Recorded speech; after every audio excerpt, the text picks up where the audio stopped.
Olá, aqui é o professor Denilson Costa e vou falar nesse exato momento sobre a nossa trajetória no projeto, praticamente junto com o Marcelo Lopes, com a Rádio Direito Brasil. E é uma parceria muito bacana, onde estamos fazendo várias séries, voltada ao contexto maior, praticamente, desse negro no Brasil, a ideia, o conceito histórico do Brasil. E não somente isso, contemplando mudanças, desenvolvimento, precisamos entender que as transformações sociais, políticas, econômicas no Brasil, ele parte simplesmente dessa administração do negro. O negro simplesmente vai ser a peça fundamental no Brasil, tanto em períodos, um período colonial, e até atualmente no nosso país. Mas, falando nisso, na aula passada, comentamos um pouco sobre Zumbi dos Palmares. Vimos essa ideia de Zumbi dos Palmares, o conceito praticamente da democracia em si, desse processo maior de democracia no Brasil, que começa nada mais é com o Zumbi dos Palmares. Toda essa trajetória na Serra da Barriga, algumas pessoas acham assim, que Zumbi teve escravo, comparando o Zumbi praticamente com o escravo. Mas hoje a gente vai falar um pouquinho sobre esse movimento abolicionista. O movimento abolicionista, ele vai começar no Brasil a partir do século XIX. Praticamente, em 1870, já começa a sussurrar, numa questão até mesmo clandestina, a ideia desse movimento abolicionista. Qual era o propósito maior? Primeiro, o Brasil ele passava por uma Constituição, e a Constituição não dava direito praticamente para o negro, não tinha direito a nada. Então, se você observar os movimentos anteriormente ao movimento abolicionista, eram movimentos totalmente focados numa trajetória de liberdade, em busca de liberdade. O Brasil, a partir do momento que ele inicia o processo administrativo, todas as revoltas, tanto nativistas quanto emancipacionistas no Brasil, eram revoltas de cunho praticamente de liberdade. Só que a liberdade era para quem? Para a questão econômica, quem tinha dinheiro, quem pontuava situações melhores econômicas no Brasil. Então, era uma narrativa, um contexto maior até mesmo de controle para a elite. A partir da chegada da família real no Brasil em 1808, começa a ter um processo administrativo mais forte, de interesses políticos, principalmente econômicos. Só que logo em seguida temos a independência, 7 de setembro de 1822, e logo temos a primeira Constituição brasileira no dia 25 de março de 1824. Essa Constituição dava direito somente a quem? Ao fazendeiro, à elite e o negro. Aonde foi parar todo esse processo? Então precisamos entender que o movimento abolicionista ele foi essencial.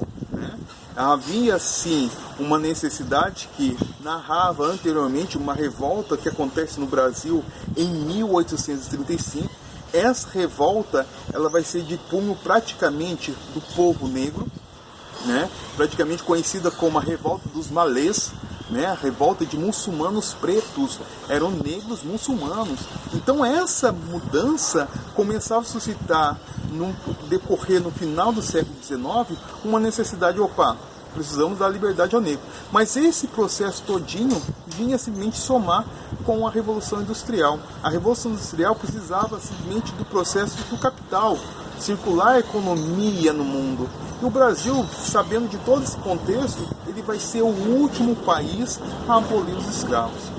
E aí está o movimento abolicionista. O movimento abolicionista ele vai entrar de uma forma assim, precisamos ter a nossa identidade.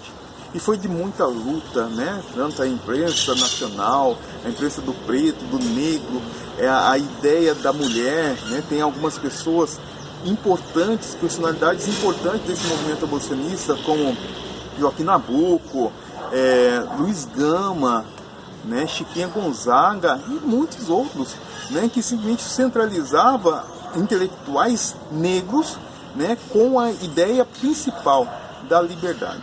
Só que quando chega a influência da Inglaterra em 1850, surge também, antes disso, em 1831, já havia simplesmente algumas leis que davam uma proibição do negro escravo, navio negreiro. Não somente isso, pontuava algo que não deu certo. Por quê? Mexia no bolso de quem? Da elite. Porque negro é dinheiro. Para a época praticamente negro, dinheiro.